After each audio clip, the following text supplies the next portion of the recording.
Good morning and happy Friday to you, or whenever you may be watching this video. This video is for speech class for Friday, November 6th. Today we did an activity called Speak Active Listening to Barriers and Listening. So go ahead and let us open that up, take a look at it, and see what you have to do. So it says Speech Active Listening. So speech active listening and barriers to listening. Speak up.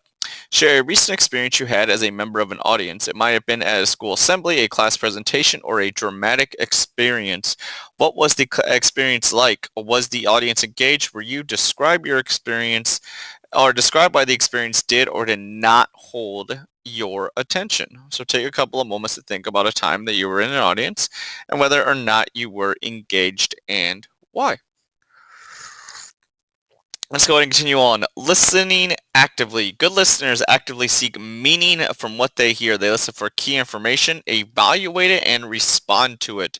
Listening critically. To listen critically means going beyond merely understanding the meaning of what you hear. It means analyzing the ideas for their strengths and weaknesses. A critical listener is not a passive observer. He or she is fully engaged in listening to find the answers to certain questions or to understand which questions are truly important. A good public speaker has a purpose for speaking.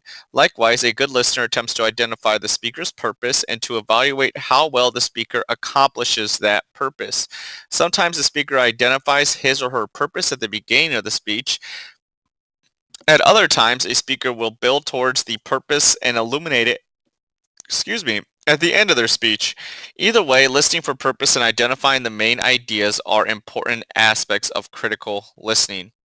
Barriers to listening. If you're like most people, there are times when you listen well, actively and or critically, and at times when you don't. Recognizing the things that stand in the way of active listening is the first step toward becoming a better listener.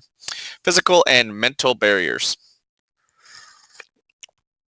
Imagine that you're sitting in your last class before the lunch hour. You forget to eat breakfast this morning and your stomach is grumbling. Also, you stayed up pretty late last night talking on the phone with a friend.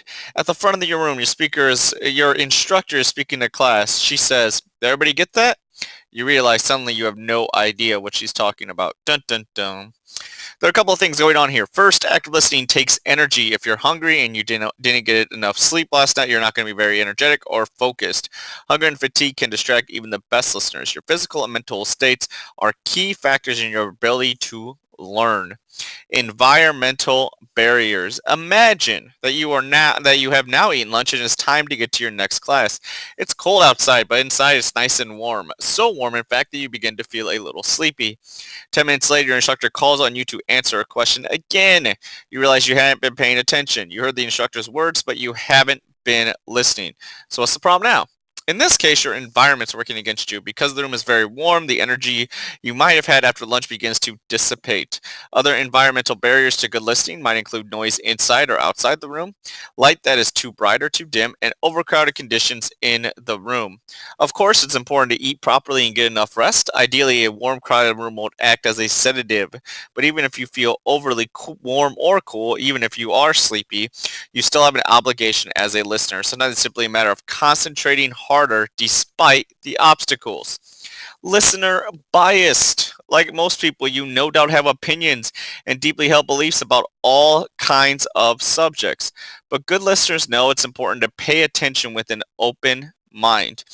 If you come into a presentation already knowing you're going to disagree with the speaker, you leave him or her no room for persuasion. You shut yourself off from learning something new, something that might even have succeeded in changing your mind. Pay attention to your reaction if you find yourself responding very negatively or positively to a speaker at the very beginning of a speech. Sometimes a person's way of speaking or physical appearance can trigger an emotional response. For example, if a speaker looks vaguely like your favorite cousin, you might find that you're biased in favor of what the speaker has to say. Try to remain as objective as possible about the speaker uh, and his or her presentation. So what you guys need to do for practice, list 3 possible physical, mental, and environmental barriers to active listening.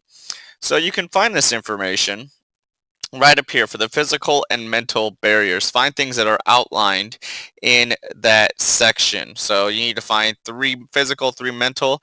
For environment, you're sitting in the classroom and what type of sounds can distract you from listening.